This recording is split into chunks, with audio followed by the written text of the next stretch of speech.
တခါမှတော့ယဟန်လေးနှစ်ပါးတပါးချင်းပဲမြတ်စွာဘုရားသွားဟောတာပါပဲအဲ့ဒီတုတ်တန်လေးဆိုရင်တော်တော်ကောင်းတယ်ယဟန်တစ်ပါးမြတ်စွာဘုရားကိုလာလျှောက်တယ်မြတ်စွာဘုရားငယ်ရွယ်တဲ့မထင်ရှားတဲ့ယဟန်လေးတစ်ပါးနေမကောင်းဖြစ်နေလို့မြတ်စွာဘုရားကြွပေးပါဆိုမြတ်စွာဘုရားငယ်ရွယ်တဲ့မထင်ရှားတဲ့ဒီစကလုံးနှလုံးကမြတ်စွာဘုရားကိုပို့ပြီးတော့ကရုဏာတက်သွားစေမယ်လို့ထင်ပါတယ်အဲ့ဒါနဲ့ကြွသွားမြတ်စွာဘုရားကြွသွားတော့ယဟန်လေးကနေရာဖယ်ပေးမယ်အဲ့လိုလုပ်တဲ့အခါမှာချမ်းသာတယ်လို့နေခုဘလို့တော့နေတာထိုင်တာရှိရဲ့လားမနေတာဘူးဗျာတဲ့ဝေဒနာပြင်းပဲပြင်းထန်နေတယ်မဆုတ်ယုတ်အဲ့ဒါလို့ဆိုလို့ရှိရင်တဲ့မှာစိတ်နှလုံးမသားမရာဖြစ်တာတွေများရှိသလားအများကြီးပဲတဲ့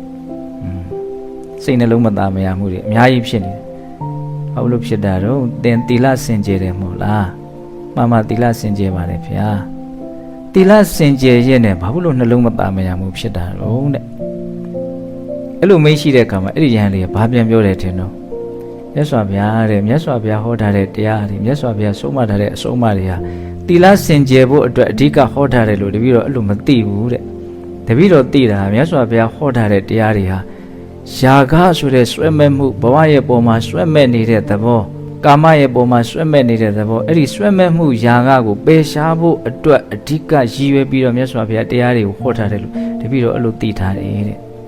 မကြောက်မရွံ့လျှောက်တာနော်မြတ်စွာဘုရားအဲ့တော့မြတ်စွာဘုရားတာရုခေါ်တယ်ဟုတ်တယ်တဲ့ငါဟောထားတဲ့တရားတွေဟာယာဂကိုပယ်ခွာဖို့အတွက်ဟောထားတာဘာရဲ့ပုံမှာ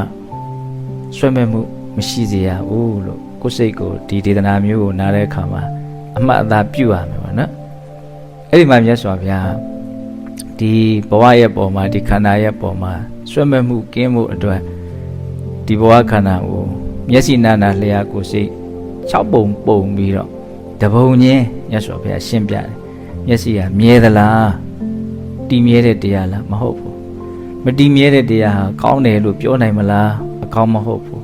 မတည်မြဲတဲ့မကောင်းတဲ့ဒီမျက်စိကိုဒါဟာငါပဲဒါငါဥစ္စာပဲလို့မှားမှားယွင်ယွင်ဆွဲလန်းသိမ့်ပိုက်ခြင်းကတင့်တော်ပါမလားတခုချင်းကိုဉာဏ်ပညာပေါ်အောင်စီစစ်ပြီးတော့ဟောတာမြတ်စွာဘုရားအဲ့ဒီဒေသနာရဲ့ဆုံးမှာအဲ့ဒီယဟန်လေးဟာသောတာပန်ဖြစ်တယ်တဲ့ဒါအတူချုပ်ပြောပြတာအဲ့ဒါလည်းကိလနာတုတ်တံပဲနောက်တစ်ပါးကလည်းပုံစံတူပဲဒီမကောင်းတော့မြတ်စွာဘုရားသွားမေးတယ်စိတ်နှလုံးမသားမရာမှုရှိသလားရှိတယ်အများကြီးပဲသီလစင်ကြယ်လားစင်ကြယ်တယ်စင်ကြယ်နဲ့ဘာလို့စိတ်နှလုံးမသားမရာမှုတွေဖြစ်ရတာတော့မြတ်စွာဘုရားဟောထားတဲ့တရားတွေကသီလစင်ကြယ်ဖို့အတွက်အဓိကရည်ရွယ်ပြီးတော့ဟောထားတယ်လို့တပည့်တော်လို့နားလည်းမထားဘူးတဲ့သူပြောတာလေးကမစွဲလမ်းမဲနဲ့ငြိမ်းအေးသွားဖို့အတွက်မြတ်စွာဘုရားတရားတွေကို